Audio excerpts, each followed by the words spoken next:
Se il rumore, il disturbo esterno, la temperatura è abbastanza bassa, quello che succede è che questa tendenza all'allineamento, che è una tendenza locale, si estende a tutto il sistema e il sistema sviluppa una magnetizzazione globale diversa da zero, che poi noi a livello macroscopico andiamo ad osservare perché vediamo che il sistema è magnetizzato. Questo è un esempio di un sistema fisico in cui vi è un comportamento collettivo non banale, che in questo caso è l'ordinamento dei vettori magnetici che producono una magnetizzazione diversa da zero, e in cui questo ordinamento è una conseguenza esclusiva del fatto che ci sono queste interazioni microscopiche locali tra le singole unità. Altri sistemi che per altri aspetti hanno comportamenti collettivi non banali sono altri sistemi molto comuni in fisica, per esempio i liquidi o i mezzi granulari. Sono tutti sistemi in cui voi avete delle particelle che interagiscono tra loro e che sotto opportune condizioni mostrano dei comportamenti collettivi non banali. E, diciamo, questa analogia permette di spiegare anche un fatto importante da un punto di vista soprattutto metodologico, vale a dire in fisica trattare questi sistemi, come trattare questi sistemi è un problema vecchio, se volete, quindi sono state sviluppate teorie, approcci sperimentali, metodologie per riuscire a capire come trattare i fenomeni collettivi nei sistemi fisici. Quindi tutta questa metodologia, tutto questo approccio è qualcosa che può ovviamente essere molto utile anche quando si vanno a studiare sistemi che hanno la stessa, diciamo, lo stesso tipo di problematicità, cioè tante unità di interazione tra loro, un comportamento collettivo non banale, ma non sono sistemi fisici, bensì sono sistemi biologici. E quindi questo è il motivo per cui già da 5-6 anni ha portato me ed altre persone con cui ho lavorato a cercare di estendere, applicare tutti i metodi che noi avevamo imparato nella nostra ricerca passata nel contesto dei sistemi fisici anche agli stormi di uccelli e ad altri sistemi biologici. Quindi se pensiamo alla fisica statistica, normalmente l'approccio della fisica statistica è questo.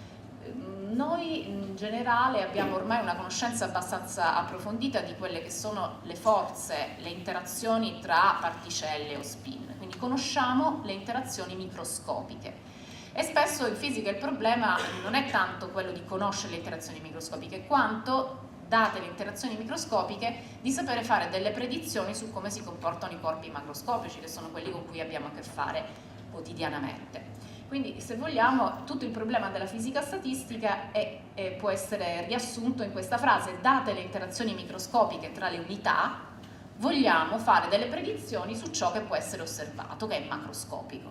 Okay? Quindi la fisica statistica è una teoria e permette di fare delle predizioni, e poi le predizioni vengono eventualmente, anzi sempre, testate con gli esperimenti per capire se insomma, la teoria ha funzionato bene, se le approssimazioni che spesso occorre fare sono corrette, eccetera, eccetera.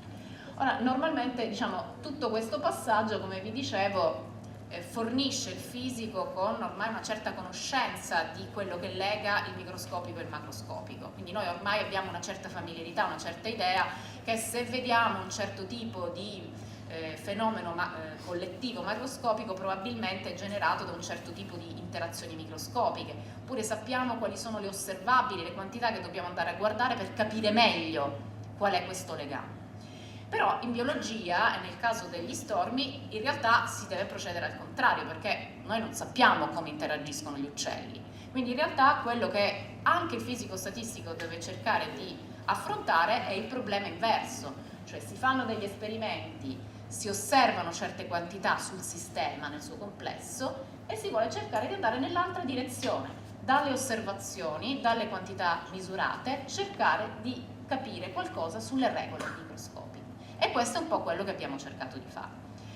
Allora, vorrei mostrarvi un attimo un altro video simile a quello che abbiamo visto prima, in cui si vede uno stormo di uccelli che sta subendo un attacco predatorio. Quindi se voi notate c'è un falco pellegrino che è un predatore degli storni. Questo falco pellegrino sta attaccando lo stormo. Allora voi vedete che come conseguenza di questo attacco cosa succede? Lo stormo cambia direzione, se ne va da un'altra parte, ci sono delle espansioni, delle contrazioni, lo stormo si espande, ma in realtà rimane sempre ben coeso e se volete queste manovre di fuga sono efficaci perché nessuno degli uccelli viene catturato dal falco. È molto raro che un falco riesca a catturare un uccello quando è in un gruppo. La maggior parte degli eventi di cattura avvengono con gli uccelli isolati. Se per caso un uccello si trova ad essere isolato, allora la probabilità che il falco lo prenda è maggiore. Quindi diciamo questo video che vi ho appena mostrato mostra quali sono due delle proprietà interessanti e particolarmente efficienti che si osservano in uno stormo di uccelli. Il fatto che la coesione sia molto robusta, cioè lo stormo rimane un unico stormo, rimane insieme nonostante ci siano delle perturbazioni esterne, degli attacchi predatori, dei disturbi di vario tipo, e il fatto che vi è una coordinazione, una risposta collettiva molto molto molto forte. Tutti quanti girano insieme quando arriva il falco da una certa direzione e quindi la risposta all'attacco è molto efficiente. Quindi quello che io vorrei cercare di fare è adesso di spiegarvi come con le nostre ricerche noi abbiamo cercato di capire come fa uno stormo a raggiungere una coesione così robusta come quella che osserviamo e una risposta collettiva così efficiente. Questa è la domanda, ve l'ho già detta, vogliamo capire quale tipo di interazione, questa è la prima domanda che voglio cercare di rispondere, quale tipo di interazione riesce a garantire una coesione robusta, cioè il fatto che lo stormo non si spezzi in vari sottogruppi. Allora, quello che noi abbiamo fatto già 5 anni fa, ma che continuiamo a fare adesso anche con nuove stagioni sperimentali, è fare degli esperimenti sugli stormi. Cosa significa fare degli esperimenti? Per noi riuscire ad avere dei dati sugli stormi significa in qualche modo, che vi spiegherò adesso qual è, riuscire ad ottenere le coordinate, le velocità e possibilmente le traiettorie dei singoli individui in uno stormo durante il movimento collettivo. Ora, riuscire a fare un lavoro di questo tipo su specie animali che si muovono in 2 dimensioni, per esempio le formiche o non so, i pesci in delle vasche molto sottili che quindi stanno sostanzialmente sulla superficie, è complicato, però insomma si riesce a fare. Il problema con gli uccelli è che si muovono in 3 dimensioni, quindi diciamo una semplice fotografia non ci permette di ottenere davvero le coordinate e le velocità di tutti gli individui. Perché? Perché una fotografia è una proiezione bidimensionale di un fenomeno che in realtà avviene in 3 dimensioni. Quindi diciamo fare un buon esperimento significa trovare un modo invece di avere una ricostruzione tridimensionale delle coordinate e del movimento degli uccelli. Quindi quello che noi utilizziamo è una tecnica che viene chiamata fotografia stereoscopica. Adesso cercherò di spiegarvi cos'è e vi darò un attimino un'intuizione di come funziona. In questa trasparenza vi volevo mostrare dove facciamo i nostri esperimenti. Allora, li facciamo adesso anche in altri posti, però insomma i primi esperimenti sono stati fatti nella piazza della stazione. Chi di voi è stato a Roma sa che la stazione Termini ha davanti una piccola piazza chiamata Piazza del Cinquecento, dove ci sono degli alberi. In realtà non tanti, però per qualche motivo è un posto che piace molto agli stormi. Quindi loro hanno sulla piazza davanti alla stazione Termini hanno uno dei più grossi dormitori che si trovano in città. Diciamo milioni di uccelli transitano sul dormitorio prima di posarsi per la notte a dormire. Quindi noi abbiamo ottenuto il permesso di salire sul tetto di Palazzo Massimo, il Museo Nazionale Romano, e per vari anni di seguito con una squadra di giovani ricercatori siamo saliti sul tetto di Palazzo Massimo per fare i nostri esperimenti di fotografia stereoscopica. Allora, qua vedete per esempio le macchine fotografiche che adesso utilizziamo, in realtà sono delle videocamere ad altissima velocità, gli ultimi esperimenti sono stati fatti con con videocamere che lavorano a 170 immagini al secondo, che sono poi controllate da dei computer, scaricano i dati su dei computer, eccetera. Diciamo, quindi questo è un esempio dell'apparato sperimentale che noi utilizziamo sul tetto di Palazzo Massa.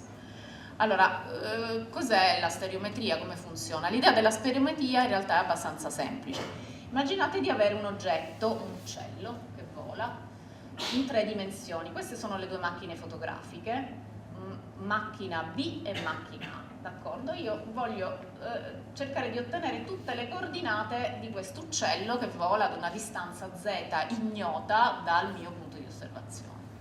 Allora, ovviamente se faccio una sola fotografia, l'immagine dell'uccello viene proiettata sul CCD della camera, della macchina, e io ho una posizione che però è una posizione bidimensionale, quindi mi manca dell'informazione per riuscire a capire qual è l'altra coordinata che mi serve, perché io voglio 3 coordinate, l'uccello si muove in 3 dimensioni, mi servono 3 coordinate.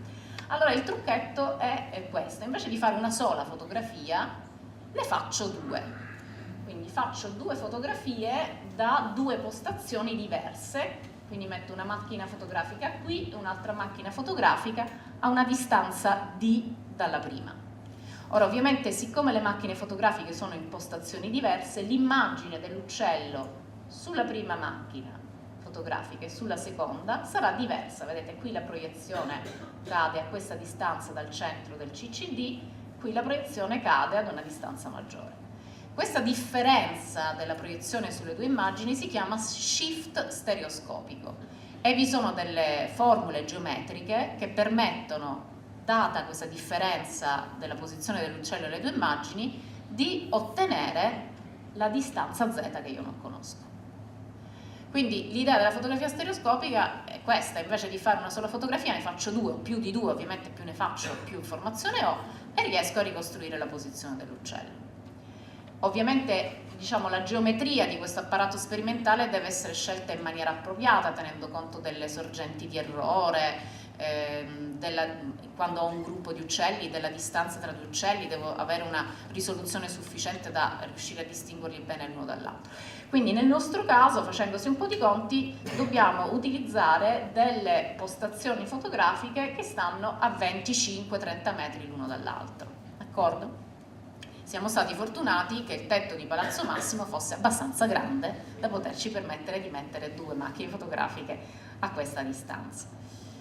Allora, ma questo, diciamo, in realtà la cosa sembra semplice. In realtà le formule sono un po' più complicate perché bisogna mettere le macchine fotografiche inclinate, non sono messe piatte, eccetera, eccetera, però non è questo il grosso problema. Il grosso problema è questo qui, quello che viene chiamato il problema della corrispondenza. Ora, tutto quello che io vi ho detto prima è facile perché se io ho un solo oggetto è facile, perché ho una sola proiezione sulle 2 immagini, non c'è nessun problema.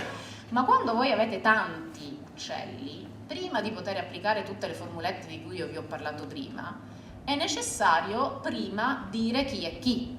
Cioè, queste sono 2 fotografie dello stesso stormo di uccelli prese da 25 metri di distanza e per poter ricostruire la posizione tridimensionale di un uccello io prima devo identificare l'uccello, lo stesso uccello, nella fotografia sinistra e nella fotografia destra.